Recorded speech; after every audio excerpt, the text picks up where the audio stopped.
पश्चिम UP के अंदर सियासी माहौल लगातार गर्म होता जा रहा है। बीजेपी जन विश्वास यात्रा निकाल रही है तो समाजवादी पार्टी के राष्ट्रीय अध्यक्ष अखिलेश यादव भी रथ यात्रा पर सवार हैं। और अब आने वाले समय में पश्चिम यूपी के अंदर क्या सियासत चलने वाली है और किन मुद्दों को लेकर समाजवादी पार्टी आगे बढ़ेगी, इन्हीं तमाम मसलों पर बात करने के लिए हमारे साथ समाजवादी पार्टी के प्रवक्ता हैं राजकुमार भाटी जी। भाटी जी, स्वागत करता हूं बीजीटी न्यूज़ पर आपका। जी नमस्कार। राजकुमार भाटी जी, क्या तैयारियां चल रही हैं खासकर आपकी नोएडा, ग्रेटर नोएडा और दादरी के अंदर? गठबंधन के साथ समाजवादी पार्टी जाएगी या राजकुमार भाटी जी चुनावी चेहरा होंगे इस बार? नहीं, चुनावी चेहरा तो कौन हो गए तो पार्टी ने अभी तय नहीं किया है। पार्टी जब सूची जारी करेगी प्रत्याशियों की तो ही पता चलेगा। लेकिन मैं भी संभावित प्रत्याशियों में हूँ। कोई भी प्रत्याशी लड़े, यहाँ गठबंधन की हवा है, बदलाव चाहते हैं लोग। भारतीय जनता पार्टी के 5 वर्ष के शासन से लोग निराश हैं। लोगों की उम्मीदों पर ये सरकार खरी नहीं उतरी। जिन उम्मीदों के साथ 2017 में भारी बहुमत के साथ चुना था, जो उम्मीदें लोगों की थी उनमें से कोई भी पूरी नहीं हुई। और सरकार ने जो विकास की प्रक्रिया है, जो एक सतत प्रक्रिया होती है देश को आगे बढ़ाने की और प्रगति की, उसको विपरीत दिशा में मोड़ दिया है भारतीय जनता पार्टी ने, चाहे केंद्र की सरकार हो चाहे उत्तर प्रदेश की सरकार हो। और इसको लोग अच्छी तरह से समझ रहे हैं। जिन मूल्यों को लेकर हमने, जिन मुद्दों को लेकर अंग्रेज़ों के खिलाफ लड़ाई लड़ी थी, वो चीज़ें दोबारा थोप रही है भारतीय जनता पार्टी की सरकार। अंग्रेज़ों के खिलाफ क्या लड़ाई थी? चाहे आप भगत सिंह को पढ़ें और चाहे महात्मा गांधी को पढ़ें, दोनों ये कहते थे कि केवल अंग्रेज़ों को भगाने की हमारी लड़ाई नहीं है, हम गरीब का शासन स्थापित करना चाहते हैं।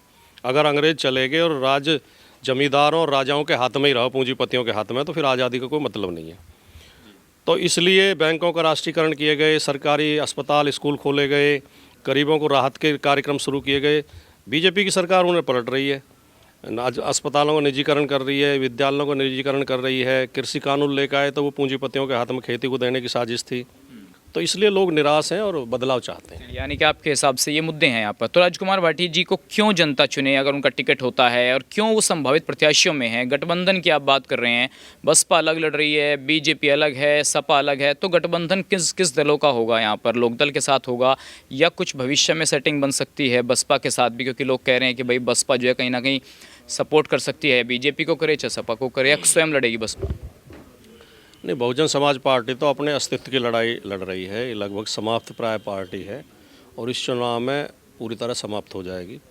बहुजन समाज पार्टी की नेता आपको कहीं दिखाई नहीं देती होंगी। सरकार के खिलाफ तो बिल्कुल एक शब्द बोलती नहीं है। अगर कभी कभी ट्वीट आते हैं उनके, तो अखिलेश जी के खिलाफ आते हैं या प्रियंका गांधी के खिलाफ आते हैं। तो वो किन्हीं अज्ञात कारणों से, मुझे नहीं पता क्या कारण है, लेकिन बेहद डरी हुई हैं भारतीय जनता पार्टी से और सरकार से। सरकार ने उनको डरा कर रखा है और बीजेपी के साथ उनकी सेटिंग अक्सर रही है। 3 बार वो मुख्यमंत्री बीजेपी के समर्थन से ही बनी है। और गुजरात के जब दंगे हुए थे, मोदी जी वहाँ मुख्यमंत्री थे, जब पूरे देश उनके खिलाफ था, तब भी मायावती जी गुजरात में मोदी के समर्थन में प्रचार करके आई थी। तो इनके तो पुराने संबंध हैं, पुरानी दोस्ती है। तो बहुजन समाज पार्टी से हमें गठबंधन की ना तो कोई ज़रूरत है ना कोई स्थिति है। हमारा गठबंधन हो चुका है जिनसे होना था। राष्ट्रीय लोकदल के साथ है, उधर जो भारत समाज पार्टी के साथ है, राजभर की पार्टी के साथ, और छोटे छोटे 4-5 दल हैं जिनके साथ हमारा गठबंधन है। इन्हीं को साथ लेकर हम चुनाव में उतरेंगे।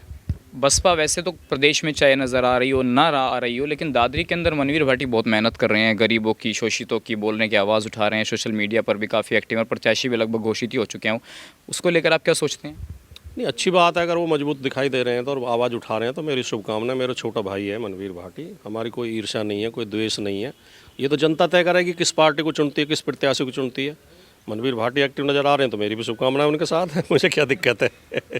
सपा से क्यों ऐसे वो असमंजस की स्थिति क्यों है सपा को? क्योंकि रविंद्र भाटी पहले भी यहाँ से रह चुके हैं, वो असपा में चले गए हैं, खुद आप टिकट मांग रहे हैं, और भी लोग हो सकते हैं जो टिकट मांग रहे हैं। राजकुमार भाटी को जनता क्यों चुनेगी और क्यों आप पर सपा दांव लगाए? ऐसा क्या है? देखिए, ये बात आपको मुझसे नहीं पूछनी चाहिए। आप किसी भी व्यक्ति से पूछोगे वो अपनी तारीफ़ों के कसीदे पढ़ेगा। मैं अपने बारे में कभी नहीं बोलता। ये तो पार्टी को तय करना है और जनता को तय करना है। मैं इतना कह सकता हूँ कि मेरी जो राजनीति रही है, मैंने 1994 से मैं सार्वजनिक जीवन में सक्रिय हूँ और राजनीति में सक्रिय हूँ। मैंने हमेशा क्षेत्र के मुद्दे उठाए हैं, नौजवानों के मुद्दे उठाए हैं, शिक्षा हो, रोजगार हो, पुलिस का उत्पीड़न हो, प्रशासन का उत्पीड़न हो। मैं अकेला ऐसा आदमी हूँ जिसने कोई विधायक या सांसद न रहते हुए भी 2000 लड़कों को रोज़गार दिलाया यहाँ कंपनियों में। रोजगार का मुद्दा मैंने लड़ा। मैं अकेला ऐसा आदमी हूँ जिसने रिश्वत के भ्रष्टाचार के खिलाफ अधिकारियों के मुँह काले कर दिए थे और जेल गया था। यहाँ पे मैंने हज़ारों करोड़ की ज़मीनें लड़के बचवाई हैं। नोएडा में आपको दर्जनों उदाहरण मिल जाएंगे। बरौला में पूरी बस्ती उजाड़ी जा रही थी, वो केवल मेरी वजह से बची हुई है। चाहे बझेड़ा का आंदोलन रहा हो, मुआवजा उठने के बाद भी किसानों की ज़मीन वापस दिलवाई है। तो मैं हमेशा जन संघर्ष की राजनीति करता हूँ, जन मुद्दों की करता हूँ। मैं पैसे की राजनीति नहीं करता, जाति धर्म की नहीं करता और दिखावे की नहीं करता। मैं जनता से जुड़ा हुआ आदमी हूँ, रोज़ाना जनता के बीच रहता हूँ। बाकी ये तो जनता को तय करना है कौन सा प्रत्याशी उसे पसंद है, कौन सी पार्टी पसंद है। मैं कभी दूसरे प्रत्याशियों की आलोचना करता ही नहीं हूँ। सेक्रीफाइस करने के लिए भी तैयार हैं अगर पार्टी किसी और को टिकट देती है? नहीं, ये सेक्रीफाइस कुछ होता ही नहीं है। पार्टी जिसे तय करेगी उसे चुनाव लड़वाएंगे, इसमें सेक्रीफाइस क्या है?